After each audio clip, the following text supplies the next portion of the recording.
j'ai décidé qu'il fallait retrouver, à partir de vendredi, le confinement qui a stoppé le virus.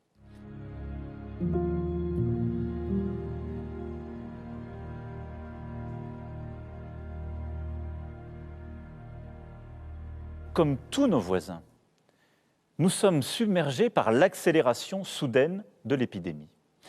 Par un virus qui semble gagner en force à mesure que l'hiver approche, que les températures baissent. Une fois encore, il faut avoir beaucoup d'humilité. Nous sommes tous, en Europe, surpris par l'évolution du virus. Débordés par une deuxième vague qui, nous le savons désormais, sera sans doute plus dure et plus meurtrière que la première. À ce stade, nous savons que quoi que nous fassions, près de 9000 patients seront en réanimation à la mi-novembre, soit la quasi-totalité des capacités françaises. Si nous ne donnons pas aujourd'hui un coup de frein brutal aux contaminations, nos hôpitaux seront très vite saturés sans que nous ayons cette fois la possibilité de transférer beaucoup de patients d'une région à une autre parce que le virus est partout. Si nous ne donnons pas aujourd'hui un coup de frein brutal aux contaminations, les médecins devront alors choisir, ici entre un patient atteint du Covid et une personne victime d'un accident de la route, là entre deux malades du Covid. Ce qui, compte tenu des valeurs qui sont les nôtres, de ce qu'est la France, de ce que nous sommes, est inacceptable. Dans ce contexte, ma responsabilité est de protéger tous les Français. J'ai décidé qu'il fallait retrouver, à partir de vendredi, le confinement qui a stoppé le virus. Tout le territoire national est concerné, avec des adaptations pour les seuls départements et territoires d'outre-mer. Mais parce que nous avons appris des événements du printemps, ce confinement sera adapté sur 3 points principaux. Les écoles resteront ouvertes, le travail pourra continuer, les EHPAD et les maisons de retraite pourront être visitées. Comme au printemps, vous pourrez sortir de chez vous uniquement pour travailler, vous rendre à un rendez-vous médical, pour porter assistance à un proche, pour faire vos courses essentielles ou prendre l'air à proximité de votre domicile.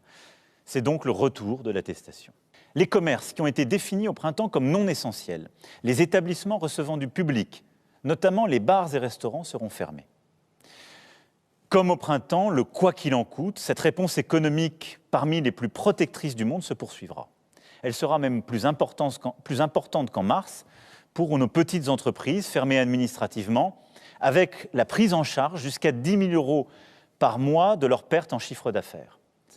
Les crèches, les écoles, les collèges et les lycées demeureront donc ouverts avec des protocoles sanitaires renforcés. Les facultés et établissements d'enseignement supérieur assureront à l'inverse des cours en ligne. Partout où c'est possible, le télétravail sera à nouveau généralisé. Mais, et c'est une seconde différence par rapport au printemps, l'activité continuera avec plus d'intensité. Ce qui veut dire que les guichets des services publics resteront ouverts, les usines, les exploitations agricoles, les bâtiments et travaux publics continueront de fonctionner, l'économie ne doit ni s'arrêter ni s'effondrer. Nous avons tous été surpris par l'accélération soudaine de l'épidémie, tous. Si je sais la lassitude et cette impression d'un jour sans fin qui tous nous gagne, nous devons, quoi qu'il arrive, rester unis et solidaires et ne pas céder au poison de la division. Très peu de générations auront eu comme la nôtre autant de défis ensemble. Cette pandémie historique, les crises internationales, le terrorisme, les divisions de la société et une crise économique et sociale sans précédent liée à la première vague. Mais j'ai confiance en nous, en vous. Confiance en notre capacité à surmonter cette épreuve. Nous devons tenir.